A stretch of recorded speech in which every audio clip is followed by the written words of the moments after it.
know, this guy was in here the other day talking to me. And he said, hey, there's something screwy in the world. The people without guns are winning.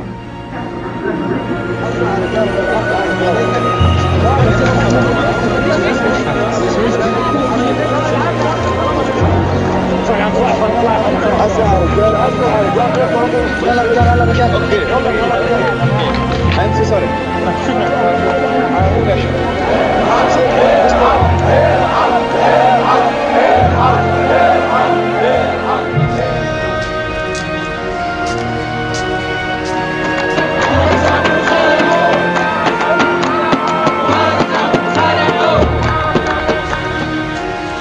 Well, let's go live to Tahrir Liberation Square. We can speak to a freelance journalist who joins us on the line now. Rory, we were hearing about those heightened security measures today around Tahrir Square.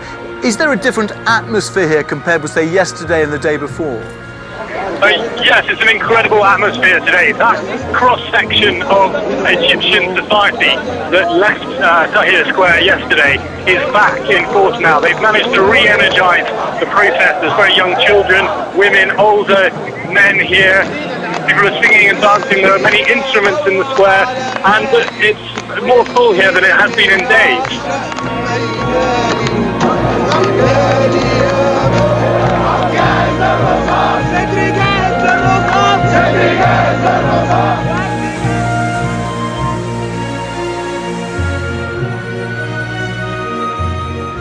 Anything that's I mess up, you fix, right? Absolutely. Or Rory fix it. Yeah. You'll fix it, yeah. My name is Gene Sharp, and this is the work I do.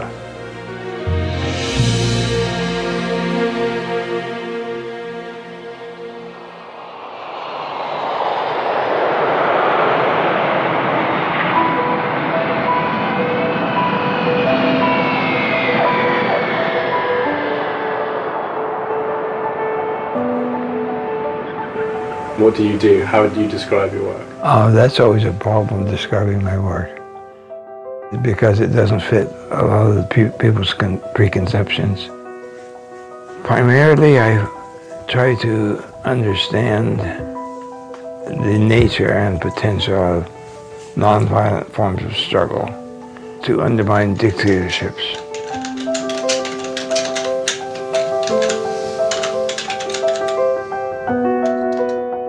This is a technique of combat. It is a substitute for war and other violence.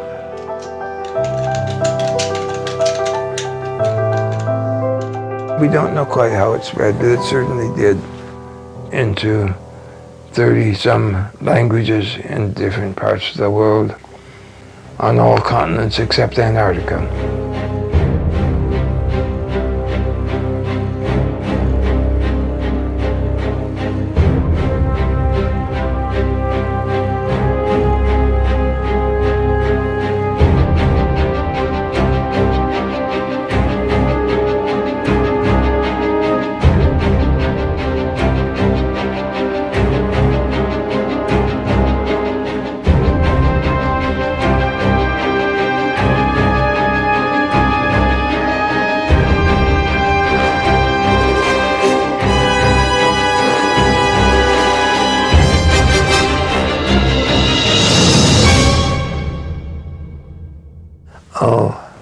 The famous 198 methods. This seems to have been an extraordinary response. That's simply the 198 specific methods, the specific forms of strike or economic boycott or civil disobedience or protest. Exactly the counterpart of military, different kinds of military guns or bombs in a military struggle.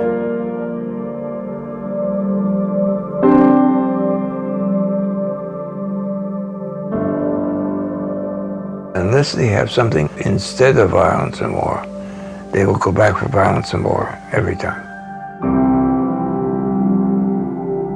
I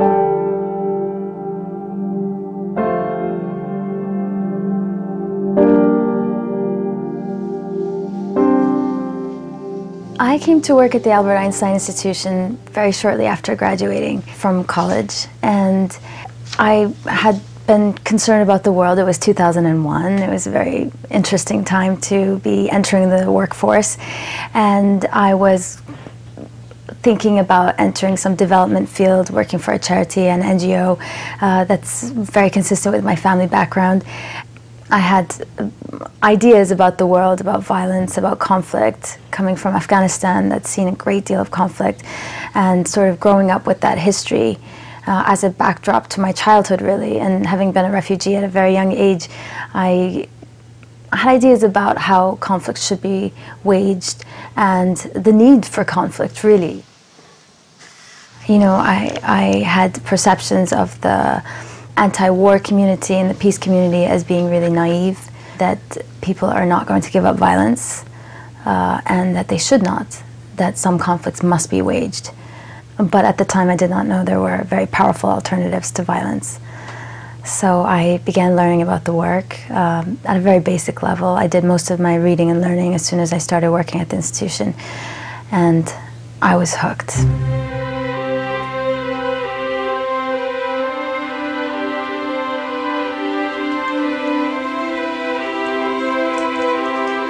I didn't start out to do this. I had a religious background that led me to want to leave the world in a bit of a better place and better condition than when I came here. And how to do that was always a problem.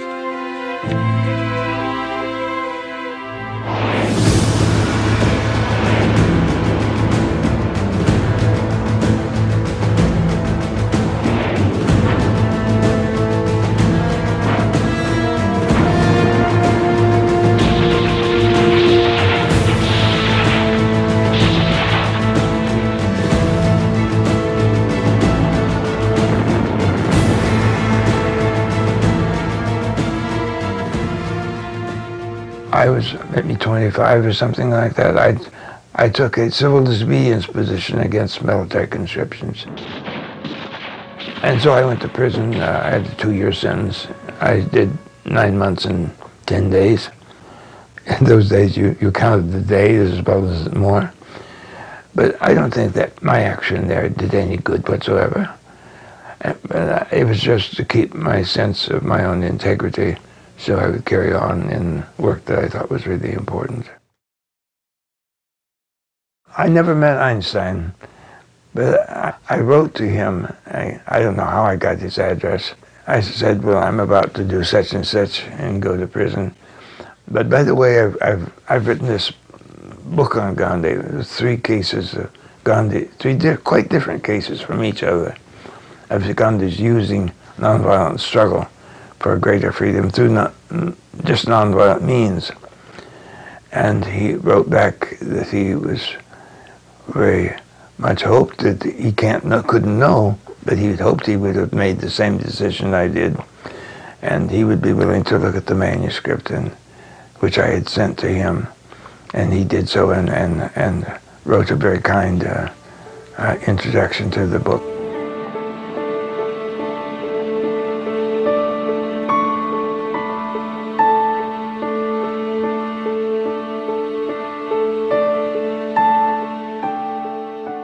If you can identify the sources of a government's power, such as legitimacy, such as popular support, such as their institutional support, and then you know on what that dictatorship depends for its existence. And since all those sources of power are dependent upon the goodwill, cooperation, obedience, and help of people and institutions, then your job becomes fairly simple. All you have to do is shrink that support and that legitimacy, that cooperation, that obedience, and the regime will be weakened, and if you can take those sources of power away, the regime will fall. And that was a sort of eureka moment, that this was not just a theory, and this was something that actually had been applied in many different historical cases. And that was very, very important. And how did you feel at that point? At the point, that eureka point? Yeah. Oh, greatly relieved. Greatly relieved, because that's what made it all reality.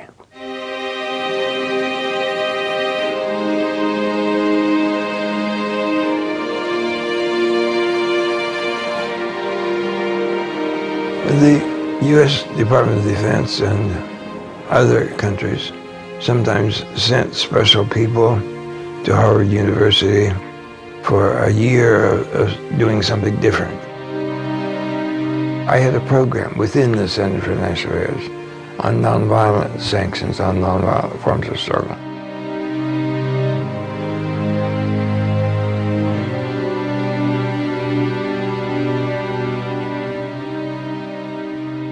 I first met Gene Sharp at Harvard University. I was an Army senior fellow up there for a year. And one day I saw a notice on the bulletin board about Program for Nonviolent Sanctions at 2 o'clock this afternoon. So I had nothing to do, so I went to see who these peaceniks were and to confirm my preconceived notion that they probably had rings in their noses and ears and dirty.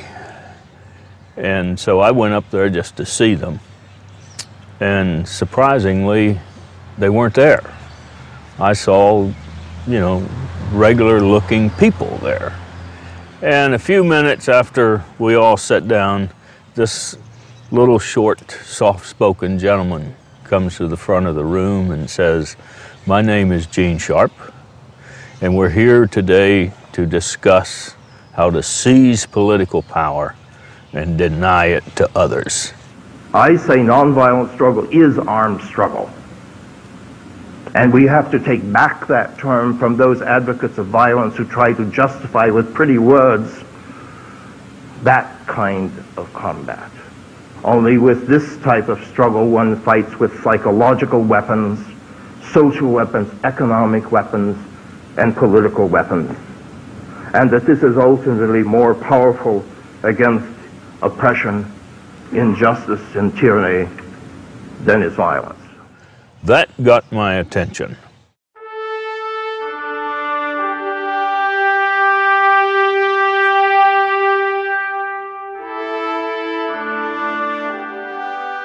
This is the flag of the 5th Battalion, 7th United States Cavalry.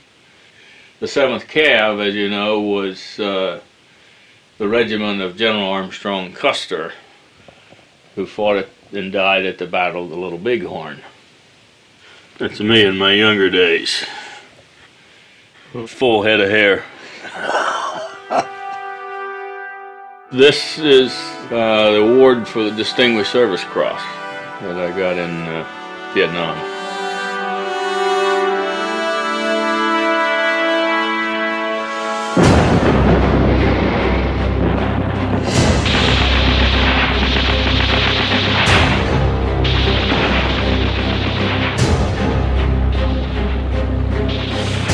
I think Vietnam influenced my view about the importance of nonviolent struggle, and particularly the importance of getting Gene Sharp's ideas out to the rest of the world, because we must have an alternative. Vietnam convinced me that we need to have an alternative to killing people.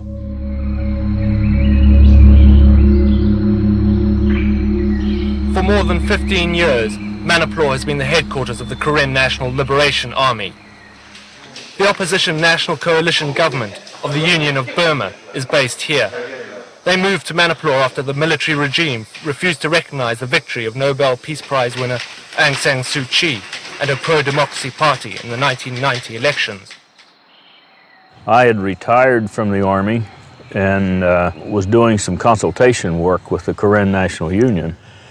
And we conducted a series of courses for the leadership of the Democratic opposition, which resided in the Karen state. And so I asked him to come over to conduct an evaluation of the training, since it was his material his ideas that we were presenting. So Gene came over, and I had someone meet him in Bangkok.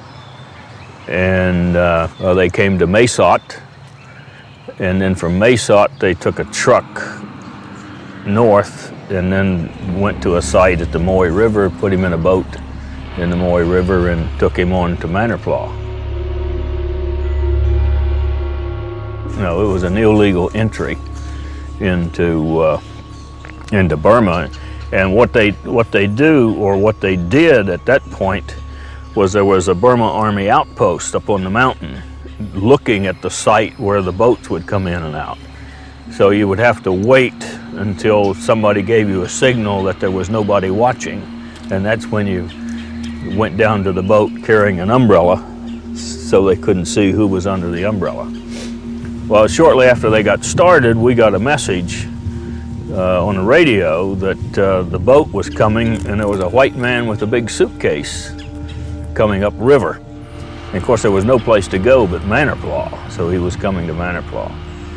And when the boat pulled over to the beach, I went down to the riverbank to meet him, and Gene was climbing out of the boat, and I said, "Dr. Sharp, I presume." And he got a kick out of that. The whole objective of adopting this strategic nonviolent conflict on the part of the democratic opposition was to remove the military dictatorship.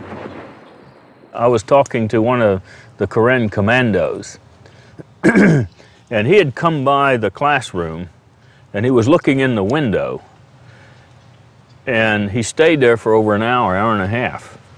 And then that evening he came over to where I was staying, and he says, "Where in the hell has this information been? We've been fighting and killing people for 20 years. And how come we didn't know this?"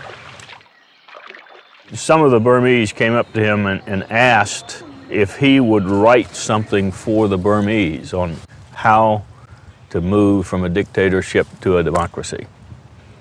That's the origin of why the book was written, the Burmese.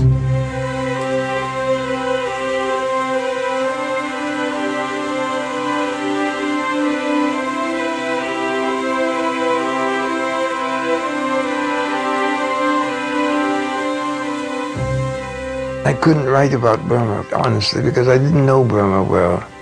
And you should at least have the humility not to write about something you don't know anything about. So I had to write generically. If there was a movement that wanted to bring a dictatorship to an end, how could they do it? And so I wrote those series, and they were serialized there, and published in English and in Burmese. And I thought that was it.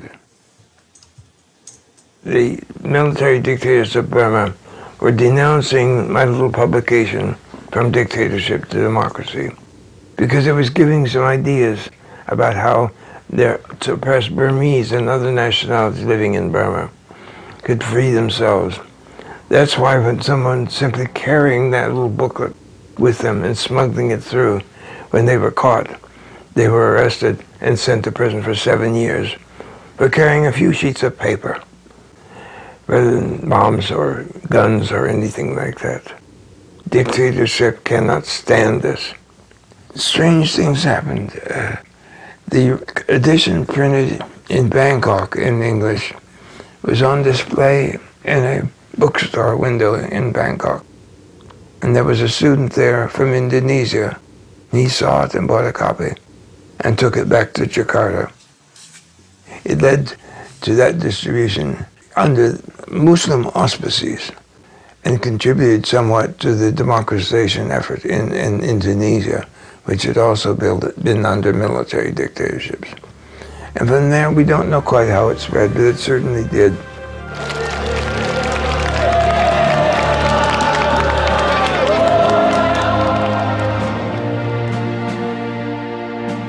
I had gone to Beijing after the Tiananmen Square protests were well underway. That whole event, which it should be remembered, was not just in Beijing, but reportedly in 350 other cities of China. Similar protests were going on. but they were not planned. They were not prepared. There was no strategic decision. There was no advanced decision how long you stay in the square and when you leave. What became very clear to me in retrospect was that the students in the square were operating with great commitment and bravery, but they really didn't know what the hell they were doing. The students had no plan. They were improvising all the way through. And later on we know that many of those Chinese people who were out in the streets to block there in another day were shot and killed. The attitude that you simply improvise and that the improvisation will bring you greater success is nonsense. It's actually the opposite. That if you don't know what you're doing, you're likely to get into big trouble.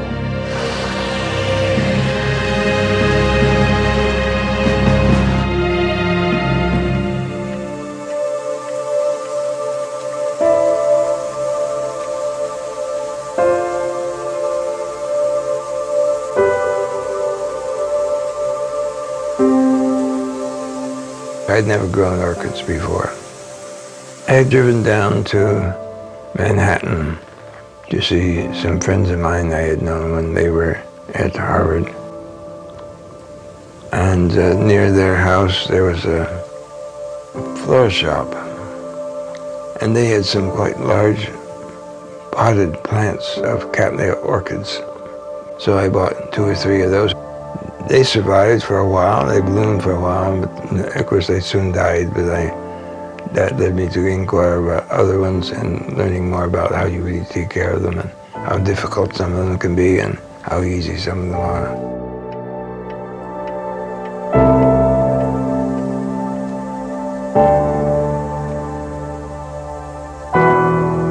They take quite a bit of work.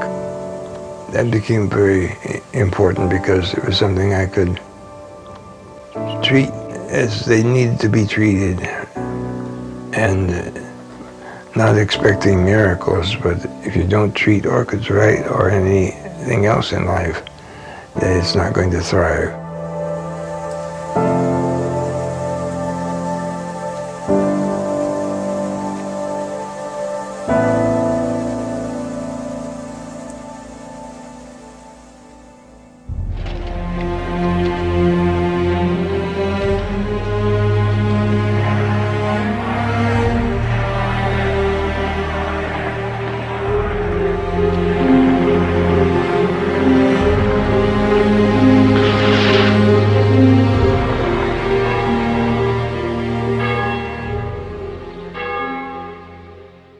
I went to Budapest at the request of the International Republican Institute, which was providing support to the Serbian opposition movement. And one particular part of that opposition movement was Otpor. That's a Serbian word for resistance. He's a retired colonel and he has this type of the military approach, and you know the way he speaks, it's really something that, you know, creates a strange impression with a bunch of students, leaders. We talked for a while and I said, well, something missing here. We haven't talked about who's the leader of this organization. Who is the leader? And then one guy says, we don't have a leader. And I said, well, wait a minute, guys. I did not fall off the turnip truck coming over here. Somebody has to lead an organization that has mobilized the entire Serbian society. There has to be a leader to that organization. There has to be a leader who's coordinating all these demonstrations. There has to be a leadership that's getting millions of dollars in funding. And they started sort of laughing. So we spent probably 1 hour fooling him about some stuff. And the reason for this was that we were not very comfortable about giving the details about the organization to the foreigner. And then they explained to me, you know, why there's no, quote, leader. It's because to keep it away from the government. The government doesn't know who's in charge. And I later found out I was talking to the leader, Sergei Popovich.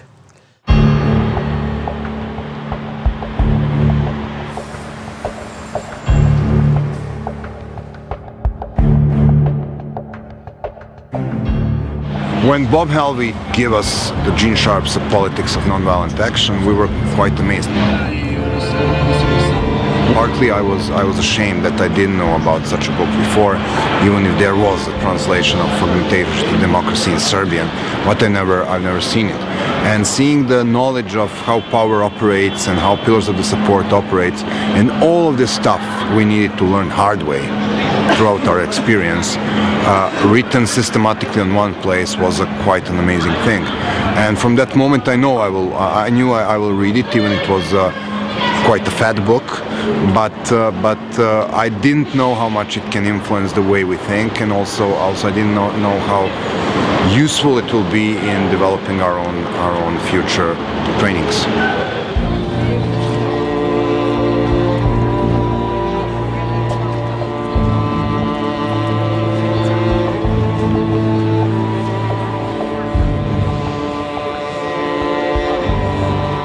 It's obviously that we are the majority. If we can just recognize all of those who are against Milosevic by, saluting each other with a fist, he would probably be over within a few years. Već 10 godina pokušavam da skinem ovu fleku. Verujte mi, sve sam probala. Sada se pojavila nova mašina. Ona ima odličan program koji pouzdano, sigurno i nepovratno skida ovu i slične mrlje. Dozvolite mi...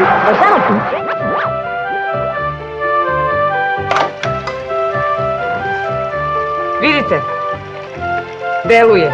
Konačno, gotov je.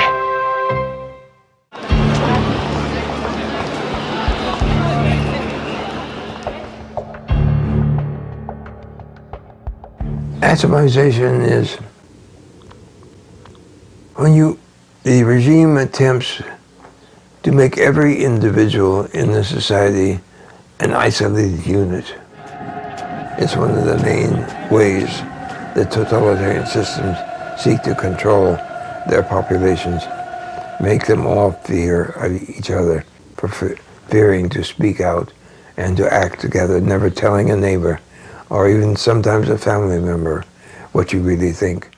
And that's why it's so important that you begin with these very, very low-risk activities so that people can put their foot forward for the first time, put their toe in the water of revolutionary change. That's the foundation that we work on, is changing the obedience patterns, moving the obedience to a willing obedience rather than a coerced obedience. By seeing the example of the demonstration of bravery by other people, now it's we. And we can do something that I alone could not do. During the 96-97, we were walking day after day after day, and the police was blocking streets, and our numbers were start falling because it was obviously too boring for the people to demonstrate every day in a harsh winter.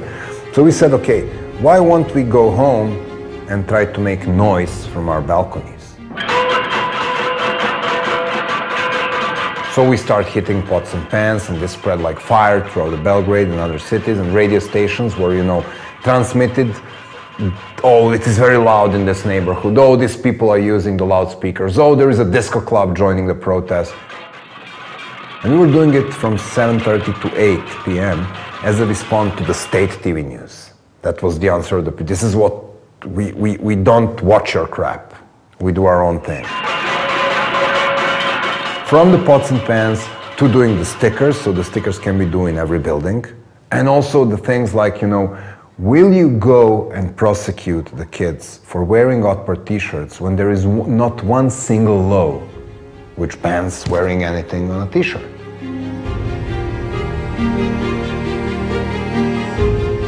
So, for the policemen getting inside the high schools and arresting high school kids only because they were wearing the t-shirt, and then going home and talking to their wife, whose friend was complaining because her son was arrested,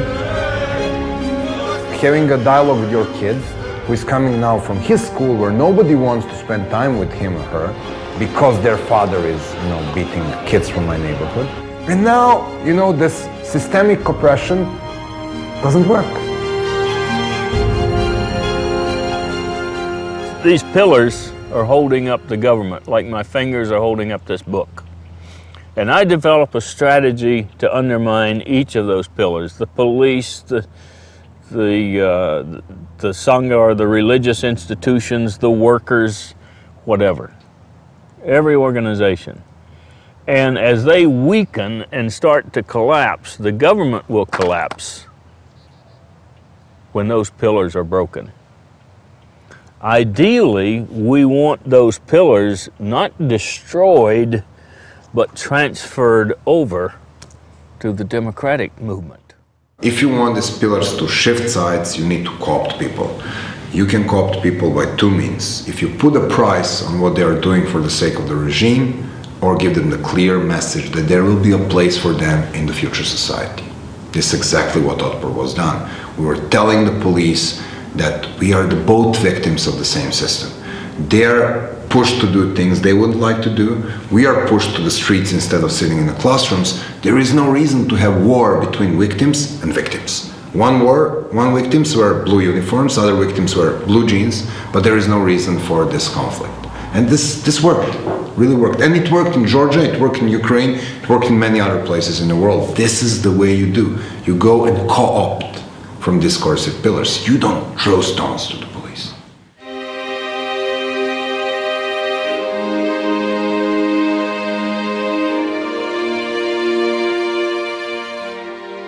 There's many people in conflict situations that really would like to use violence, but their opponents really have more military weapons and weapons of violence, which are usually physical weapons, than the potential resistors have. So if the resistors choose to fight with violence, their opponent has all the advantages in that situation because you're choosing to fight with your opponent's best weapons. But you can choose to fight with a totally different kind of weapon than these nonviolent forms, which are much more difficult for the opponent to counteract.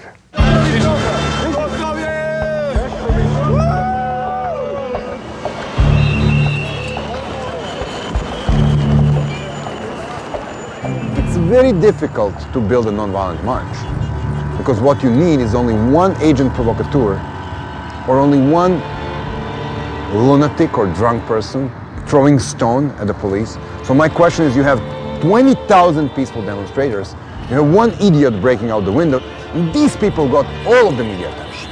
So this is the message which can efficiently undermine your movement. Big concentration tactics are very difficult to control.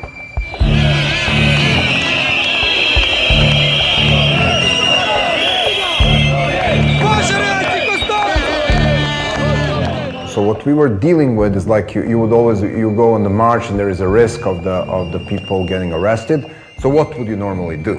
Instead of putting the big guys in front, you will put the girls in front. You will put the grandmas in front. You will put the military veterans in front. So the police is now faced with the friendly faces. And these people are actually carrying the flowers and the banners and smiling. So you make the situation less threatening, so you make the possibility of violent outcome really smaller.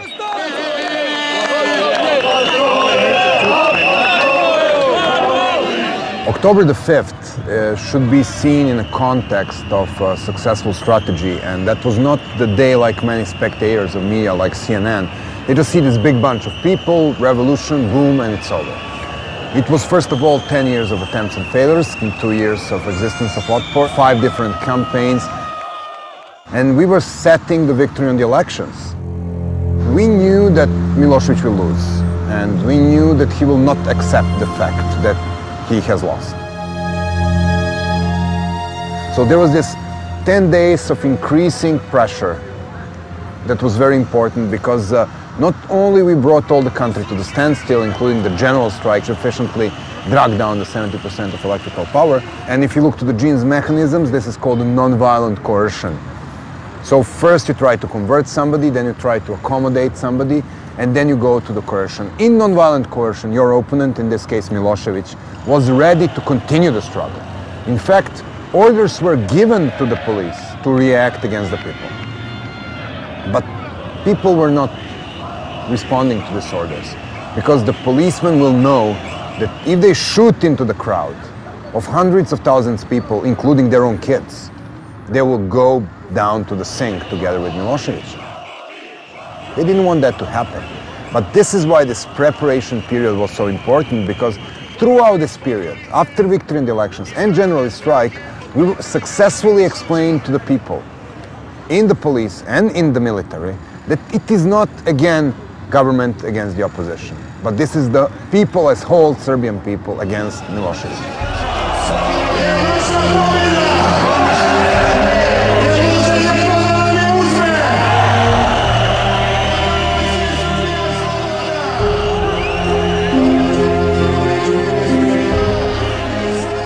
So around 3 p.m. you had like 200,000 to 300,000 people on this square, and there was a non-violent takeover of the physically of this building.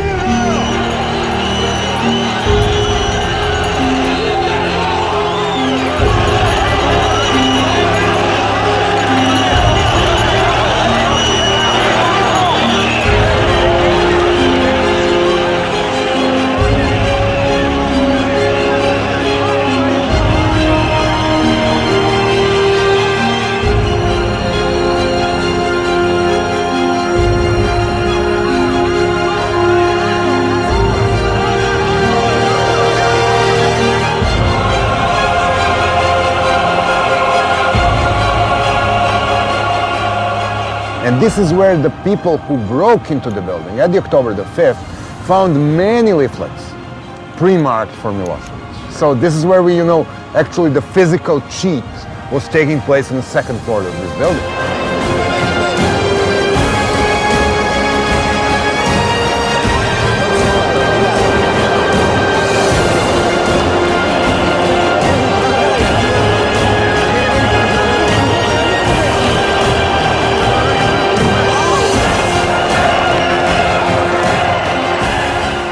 It was more like symbolic takeover, because what was the real takeover was that Milosevic lost power that day, because police disobeyed, because he ordered the military to get from the barracks after 3 p.m. and they disobeyed. This is where he lost the power. What you were looking on the TV and physical overtaking of the building was just the symbol of him losing authority that day.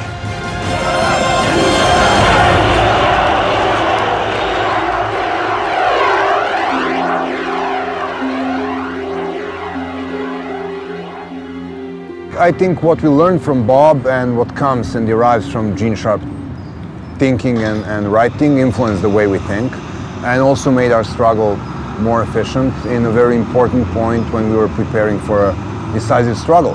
And yes, I think what Bob and Gene are doing is precious around the world, and we strongly believe that the nonviolent revolutions cannot be exported or imported, but the knowledge on how to successfully implement nonviolent struggle can and is transferred from one group to another as we speak.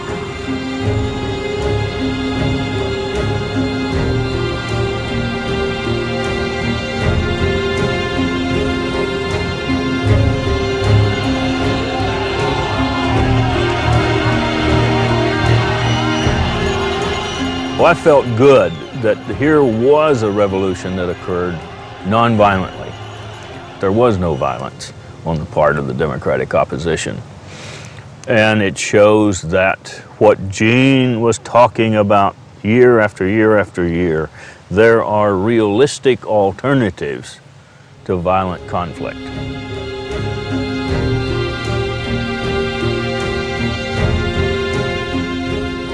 Well, I mean, after Serbia, we were working with Georgians and Ukrainians and Lebanese and Maldivians and Iranians and Zimbabweans and Colombians and Guatemalans and West Papuans and the groups from places on the world I couldn't literally find on the map.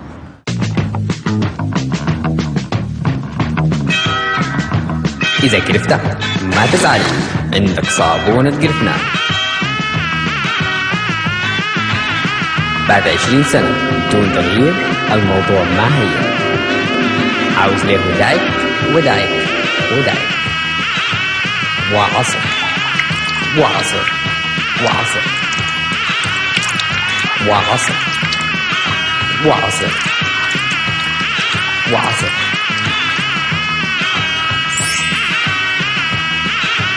لكن النتيجة تعجبك. صابونة جفنة إنتاج محلي من أجل مستقبل السودان.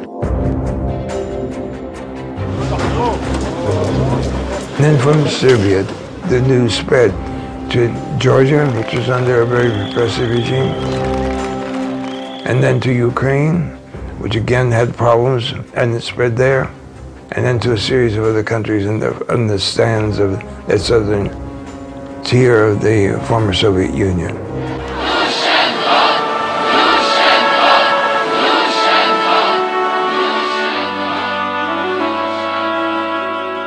В цих таких протестних середовищах панували доволі різні настрої, зокрема, були люди, які готові були до якогось силового протистояння. Книжка, про яку йдеться, це книжка Джина Шарпа «Від диктатури до демократії», і головна думка цієї книжки про те, що з диктатурою слід боротися ненасильницькими засобами, була дуже близькою нам, і це, власне, головна думка, яка сформувала десь протести, які вилилися в 2004 році в помаранчеву революцію. Я думаю, що навіть безпосередньо з книжкою, з ідеями Джина Шарпа було знайомлено десь, може, десятки тисяч людей, а з ідеями, можливо, навіть не розуміючи, що це ідеї Джина Шарпа, і цими ідеями заразилися вже сотні тисяч людей, учасників помаранчевої революції. Якщо говорити про його ідеї, навіть якщо люди не знають, що це, власне, ідеї Джина Шарпа, то, я думаю, вони є дуже поширеними і дуже впливовими у світі.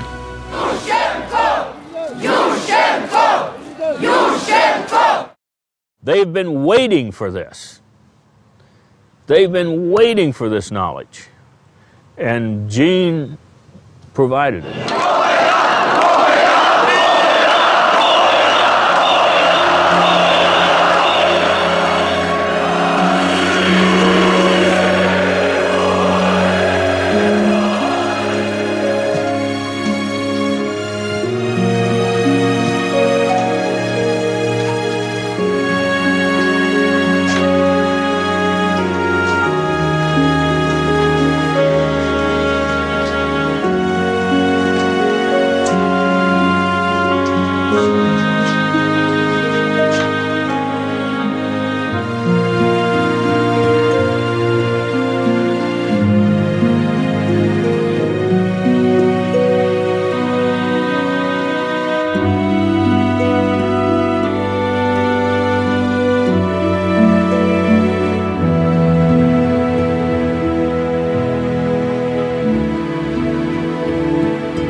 How did it feel watching your work spread?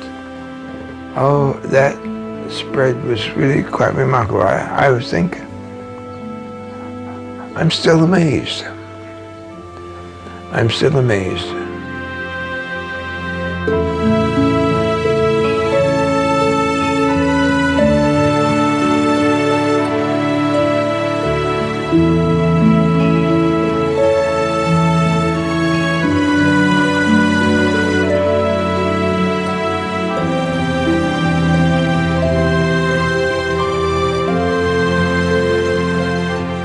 So to have this speech, which I regard as very introductory, I think it was maybe 70 or 80 pages, to take off like that, was a confirmation that the analysis was more or less accurate.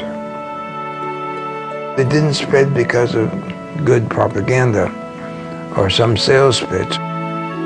It spread because people found it usable. They found it important.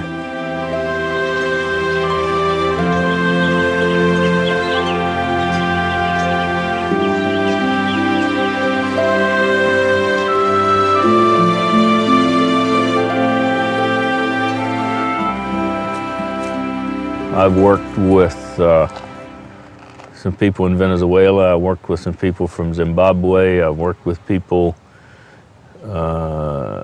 from Iraq, Iran,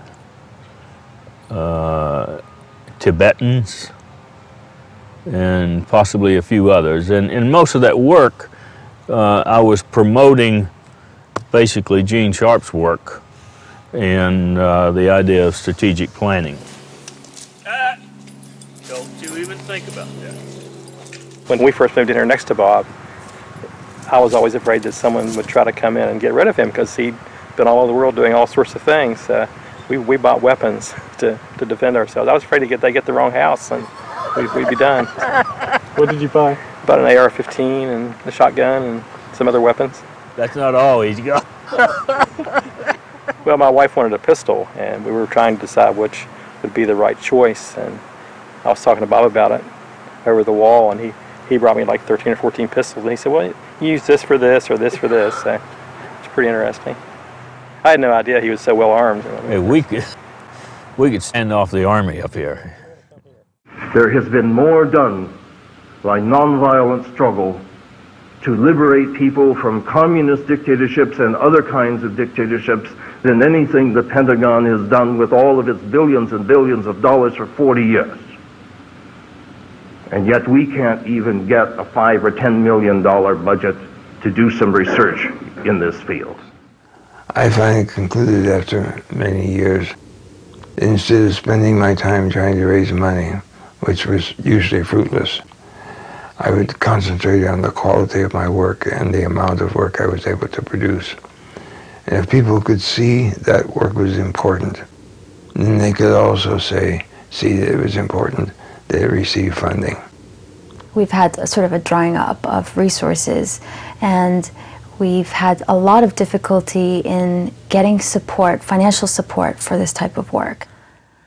For example, a story that I heard that a foundation was exploring the possibility of funding our work, and then I think there were some calls put into their attorneys, and very quickly they said, sorry, we can't do this. And I think they feel that it's getting into a territory where you're moving beyond development and sort of building civil society and helping organizations. You're really trying to bring down a government.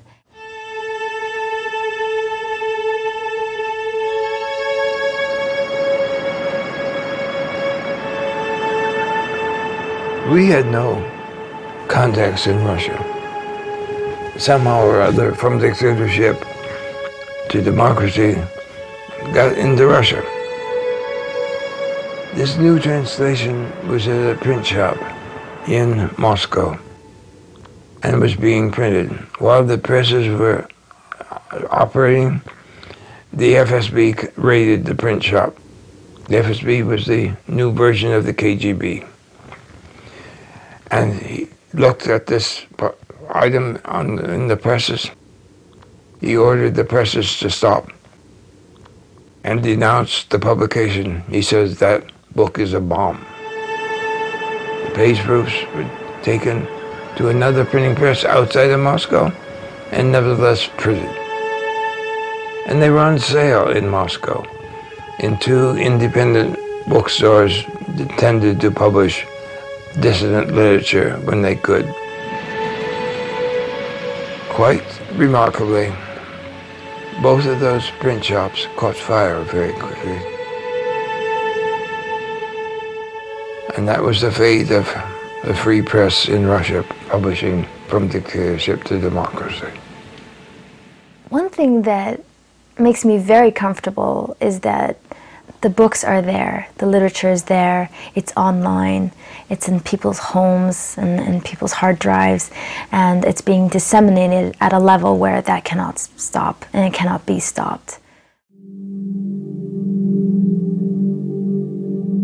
People go to great lengths to discredit this work, and there was one case where President Chavez had referred to our staff as the bunch of gringos at the Albert Einstein Institution don't understand Venezuela. And I thought, well, it's true that we may not fully understand the situation in Venezuela. It's probably quite complex, but I'm not a gringo.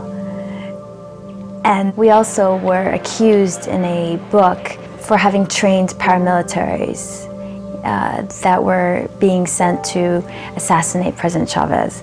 And that training happened on a farm in Colombia, a country I've never been to, and I've never even held a gun, and you know, it's all very strange. Gene Sharp, George Bush y sus ideólogos de este golpe suave mecha lenta, señores, este plan de ustedes aquí en Venezuela, olvídense. En último caso, lo que pudiera ocurrir es una explosión revolucionaria jacobina. I have not trained paramilitaries, no.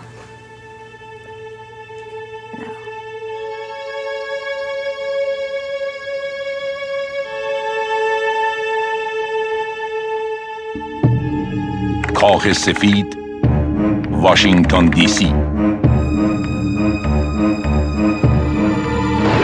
جین شارپ، نظریه پرداز نافرمانی مدنی و تئوریسین انقلاب‌های مخملین که تألیفاتی در این موضوع دارد. وی از عوامل CIA جهت نفوذ در کشورهای مورد نظر می باشد. Well, you've seen our office, you can see how well funded we are. No, I was very delicately offered funds from the CIA at one point. But I said no, and we have never had any funding or support from the CIA. It just hasn't happened. We don't do that. The video that appeared on the Iranian state-owned television alleging that Gene Sharp was involved with plans to bring down the Iranian regime, when I first saw it, of course, in a way I was impressed that we were on the radar, that they had Gene Sharp sitting at the White House, and in a way I thought, I wish those in the White House would listen to us. I wish they would request a meeting with us, but they don't. We sit here, we operate out of our two-room office. We have no connection with the White House. I was not a member of the CIA, never have been, never will be. And if you don't believe me, go fuck yourself. We were absolutely not a CIA front organization. And it's really ironic because we see this charge in the press and among various groups quite often. And we always wonder, where is this coming from? Hey, you think I'm running, you know, clandestine movements all over the world from here with my two dogs? I will admit that I've got two smart goddamn dogs. And I sit here on my fucking hillside and I don't bother anybody, but if somebody comes and say, you know, we need your help, if I can help, I'll help. با NGO های همسو همکاری نزدیک داشته باشیم.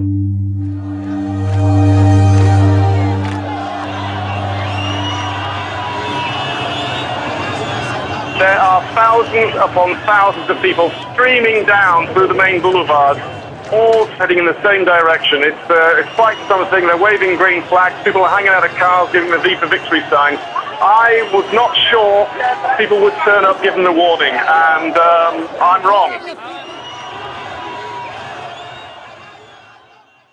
When people are slaughtered, when they are beaten, this produces a process of what I call political jiu-jitsu, in which the opponent's supposed strength is used to undermine the opponent by alienating more people from supporting that regime, mobilizing more people into the active resistance.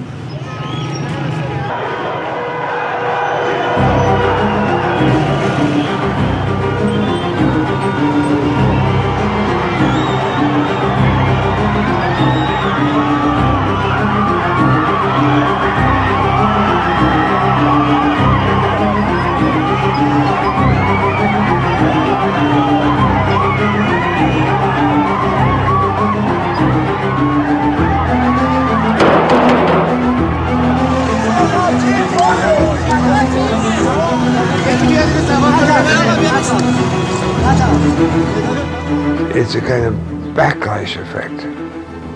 If the regime is so brutal, then instead of intimidating people, which the regime intends, it causes other population groups and institutions to withdraw their cooperation and their obedience, and that loss of power and control, that more people join the resistance.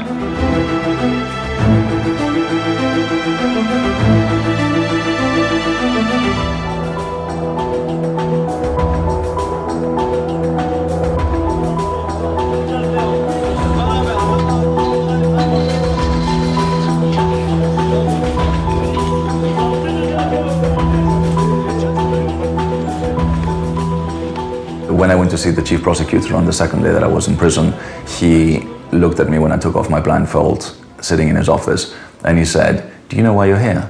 And I said, "No, I mean, I have no idea. I've just been arrested, 2 nights ago." And he said, "Well, there's a very serious accusation against you." I said, "What is that?" He's like, "Are you sure you don't know?" Espionage. The interrogator kind of patted his laptop and said, "This laptop contains a Persian language translation of Gene Sharp's From Dictatorship to Democracy, which is a handbook for insurrectionists. And it gives them several dozen easy ways by which, if they only follow these ways, they can overthrow a government, a legitimate government, any kind of government." I've read this book, and so have my colleagues.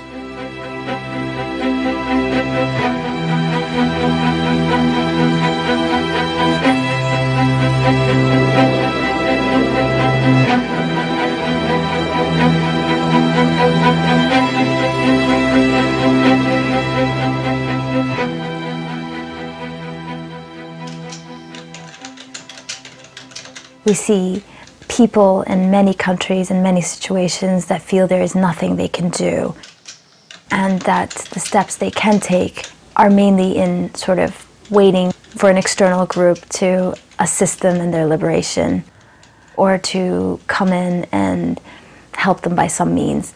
And what this work does is show people that they themselves can be responsible for their own future, for their own liberation. People are beginning to liberate themselves. They don't have to depend on an outside power. This is Sergei, my cat, named after Sergei Popovich. But they don't have to depend on an outside power. They can do it themselves. And can you imagine how good that makes a country feel? That we did it ourselves. And that's why it's so important that we transfer the skill and knowledge. There's no reason for the United States to be occupying anybody. We're not good at occupying anybody. Neither was the Soviet Union good at occupying people. Let the people alone. Give them the power to change their government if they want it changed. To be counted as a threat to a tyrant is a matter of pride, I would say. It means we're effective. It means we're relevant. It means out of this very small office, we produce work that threatens regimes. And I think that's pretty cool. Yeah.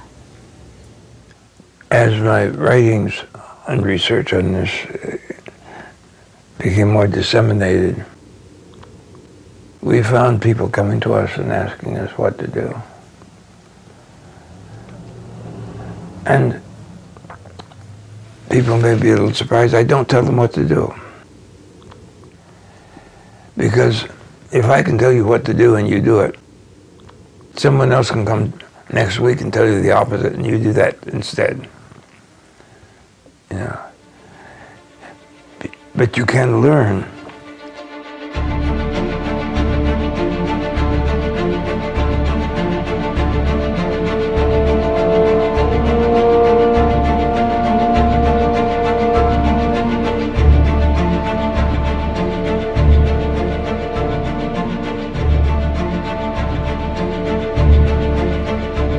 مستنيين الحدث اللي هيكون شرارة اللي هيحرك الناس كلها بصورة كبيرة. كان في محفزات كتير حصلت، لكن الشرارة نفسها اللي تحرك الناس كنا مستنيينها. ودي كانت تونس.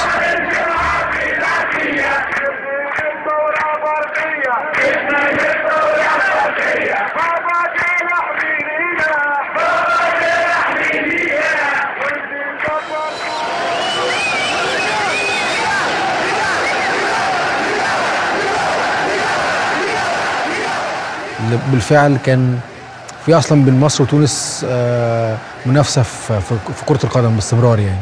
فقد يكون ده يعني ازاي احنا بادئين من قبل تونس ولقينا ان تونس سبقتنا وقامت بالثوره، فليه احنا مش كده؟ كان كل الناس كاتبين على الانترنت الاجابه تونس.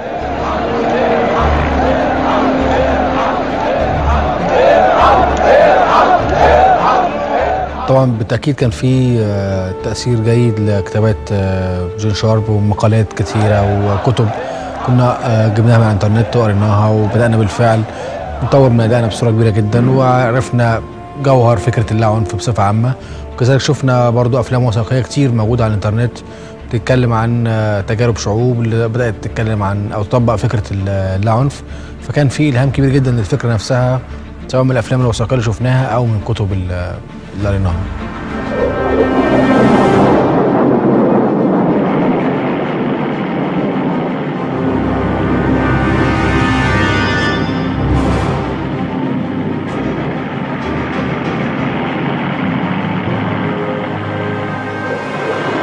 يمكن تجربتنا مختلفة عن تجربة أطبر شوية، يعني أطبر قدروا إنه قبل الثورة يكسبوا الجيش والشرطة معاهم. احنا مختلفين شوية، احنا الشرطة كان طبعا معركة كبيرة جدا، والجيش كان واقف على الحياد طول الوقت واتدخل لصالحنا في نهاية المطاف يعني. فالتجربة مختلفة إلى حد كبير بيننا وبين تجربة أطبر في صربيا.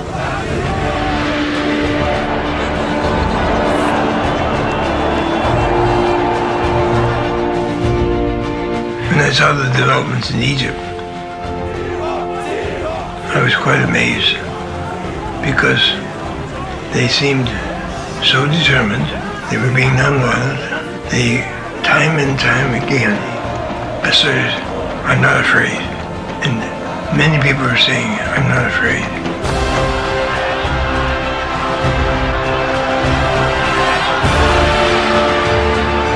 When that was really extreme brutality, I expected either the protesters may not come back again, they may submit, or some may go into violence, especially when there had been some scattered violence in the square.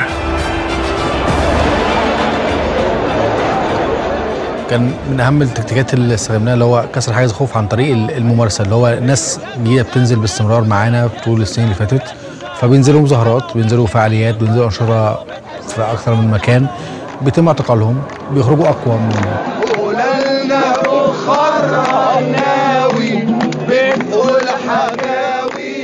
طبعا التكنولوجيا كان لها دور كبير جدا في التواصل بصوره اسرع، في توصيل الرسائل للناس كلها وحشدهم احيانا.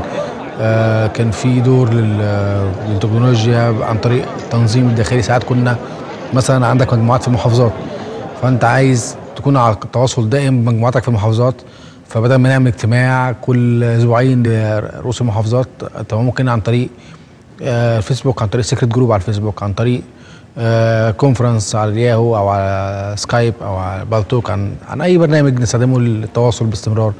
كل الحاجات دي ساعدت كتير عن طريق نشر الافكار. كلموا عبري، ارحل يعني امشي، ارحل يعني امشي، يلي ما بتفهمش، يلي ما بتفهمش، ارحل خلي الشعب يقول يا سوزان ويا سوزان، يا سوزان ويا سوزان، كنت حلوه وبتحبي، كنت حلوه.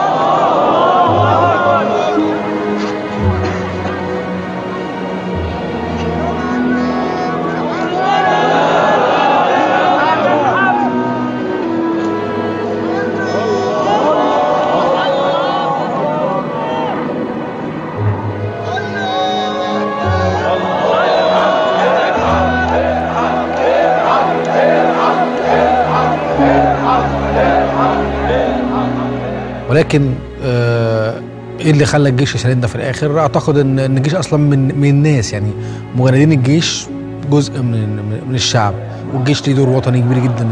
الشرطه قد يكون لها دور في تزوير الانتخابات، في حمايه الفاسدين، فمتورطين من سنين طويله، وبالتالي يدافعوا عن مصالحهم وعن بقائهم.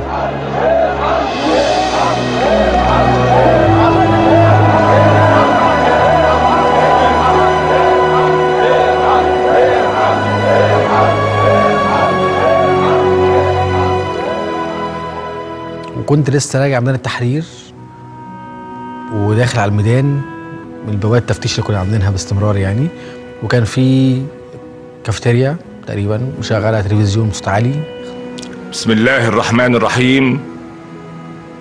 أيها المواطنون، في هذه الظروف العصيبة التي تمر بها البلاد، قرر الرئيس محمد حسني مبارك تخليه عن منصب رئيس الجمهورية.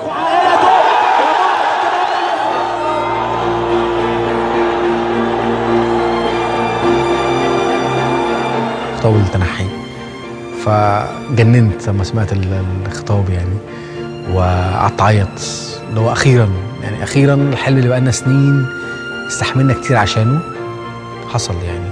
كان يعني لحظه بجد صعبه. دخلت الميدان بعدها جري عمال ازعق، لقيت الناس كلها بيعيطوا بيصرخوا بيضحكوا بيرقصوا بيغنوا. كان طبعا لحظه تاريخيه يعني.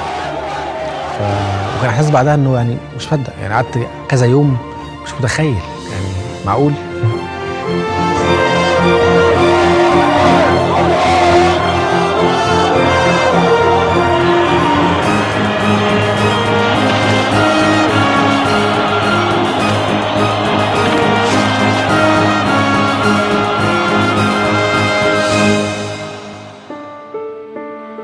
Somebody knew what they were doing, and we don't need anyone claiming credit for us or me or anyone if it's not deserved and if it's not documented.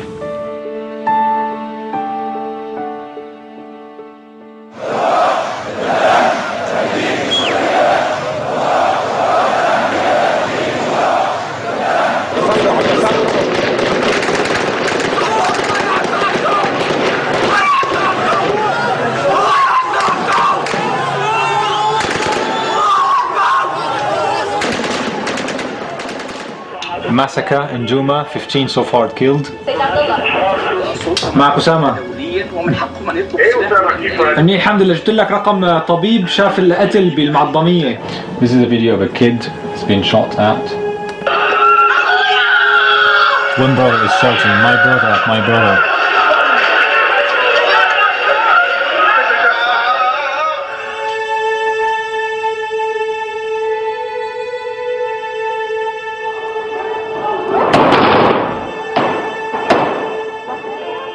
It's just a basic HD camera linked to a satellite modem, and we upload it on a streaming website where we can get the live feed. And we managed to get this to Al Jazeera today. They've been broadcasting the live images we were able to provide them with, because they cannot send their journalists. No one can, not a news outlet, not a single media outlet can send anyone or get any permission to film or, be there to verify.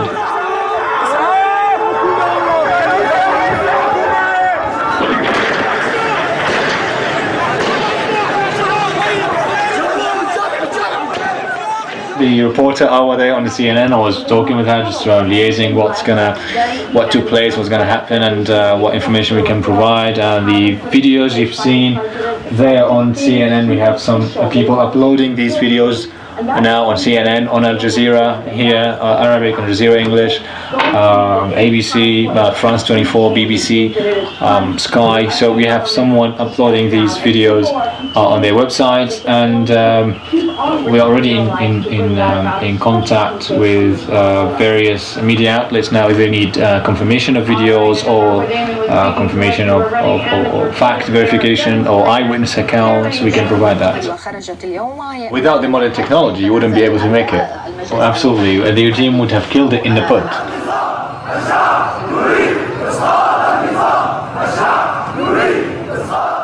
Gene Sharp's tactics and theories are being practiced on the streets of Syria as we speak now. The dynamics that the regime is facing in Syria is what Gene Sharp spoke about, and what we've seen in the early weeks, and that was what empowered people and made them believe more in non-violent struggle, that this is going to work, and it is working.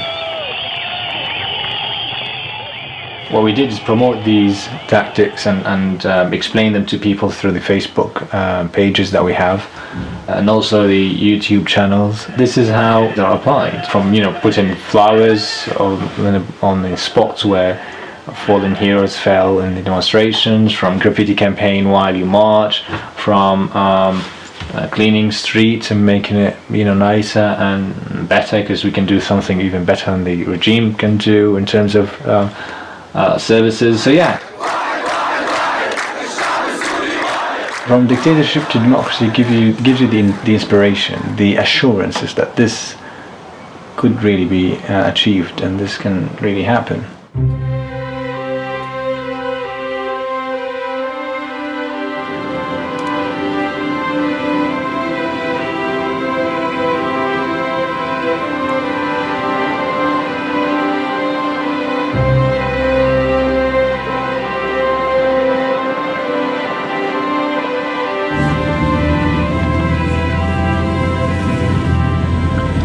We're going to see Gene Sharp, and there's some, critical questions we have in mind. I know he might be reluctant to comment on a specific country situation because he always says, I do not have enough knowledge on the local issues and background info experience. But there are some strategic questions on a macro level that we are facing, and it will be very helpful to get his insights, at least.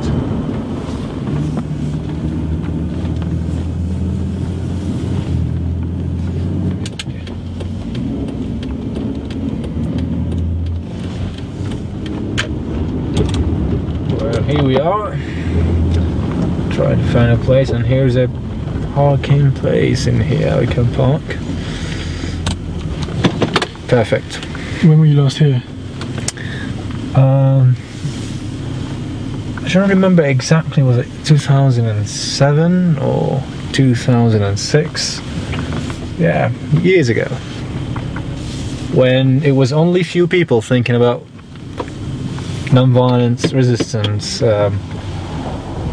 scenario in Syria. No, I mean only quite few believe this can really happen in a country like Syria. Okay. What's set?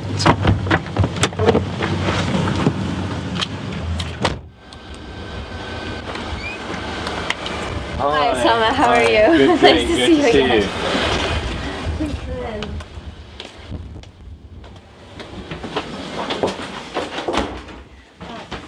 Gene! Hello! Hi! How are you? Hi, good to see you again. Good to see you. Good to see you. Good to see you. Good to see you too. How are you doing? Not too bad. Health-wise? I'm coping. Perfect? Good to see you. Alright, so we've got some work questions, advices, so let's get cracking. Advices. No advices? No advices. Alright. I'm happy to see you. It was so good you'd have time in your schedule to come to say Well, hello. pleasure is mine. Was really delighted, and there's a lot to talk about. This is new territory for us. Yeah. Too. Yeah. You know, we've never been there personally. Yes. The cases we've studied don't exactly match. He's so humble and down to earth to a limit that you feel how amazing this is. Like all these great writings coming from a very tiny little office in old Boston. It's rather interesting. And by the way, there's one thing that's been learned in quotation marks, maybe from Tunisia and Egypt, which I think is a mistake, major mistake. Mm-hmm. And that is that the existing ruler has to resign. He doesn't have to resign. You take all the supports from out from under him, he falls. Well, no matter what he wants to do. This is the distinction in the analyses between nonviolent coercion, in which he has to resign, but he's forced into it, and disintegration, when the regime simply falls apart. There's nobody left with enough power to resign. And if you're constantly waiting for a very stubborn so-and-so to resign, it may prolong the time he stays in some control. And even at the end, if he resigns under conditions, as he did in Egypt, that still gives him some control, even after he's physically gone from the palace. Because of what they... If Einstein was the genius in physics, so Gene Sharp is the genius in freedoms and how to achieve freedoms.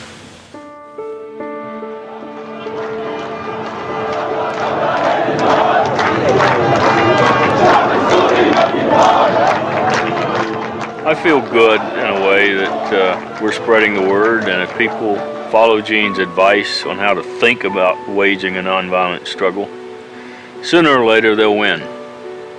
See, the advantage that we have using this form of struggle, the people against a tyrant,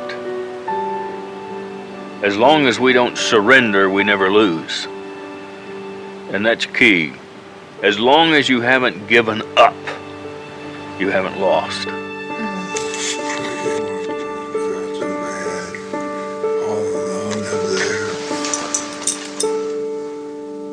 I think in the long term, Gene Sharp will be a household name.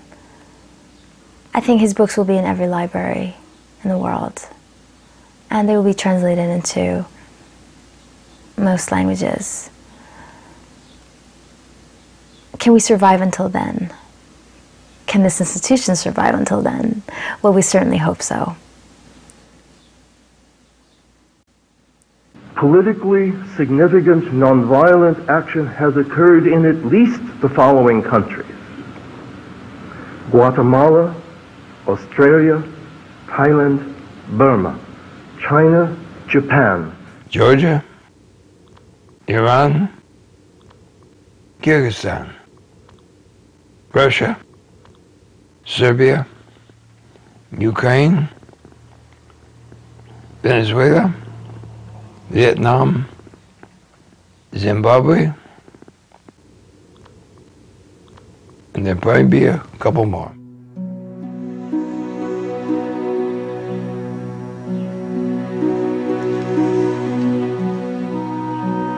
I think there's a father-daughter relationship developing there. They can sit down and talk, and they're on the same wavelength. She protects him, and I think she loves him as a daughter loves a father. Gene Sharp is someone who is, of course, my personal mentor, but I think has served as that role for multitudes of people. He is someone who has dedicated his life to providing the means by which oppressed people can self-reliantly gain liberation. And that is something which I believe has changed the world and will continue to do so in dramatic ways. And I look forward to witnessing that and hopefully contributing to that. It's really personal stuff.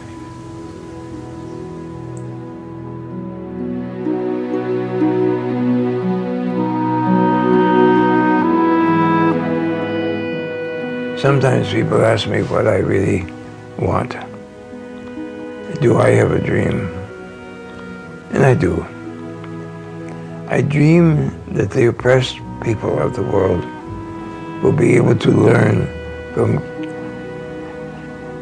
the available records and new experiences that this type of nonviolent struggle can be used to liberate all oppression and replace military and violent conflicts, so that you won't have to carry on struggles against terrorism anymore, because the people who might have become terrorists have instead chosen to use this kind of struggle to help out the oppressed people. This can change political systems throughout the world. My name is Gene Sharp, and that is my dream.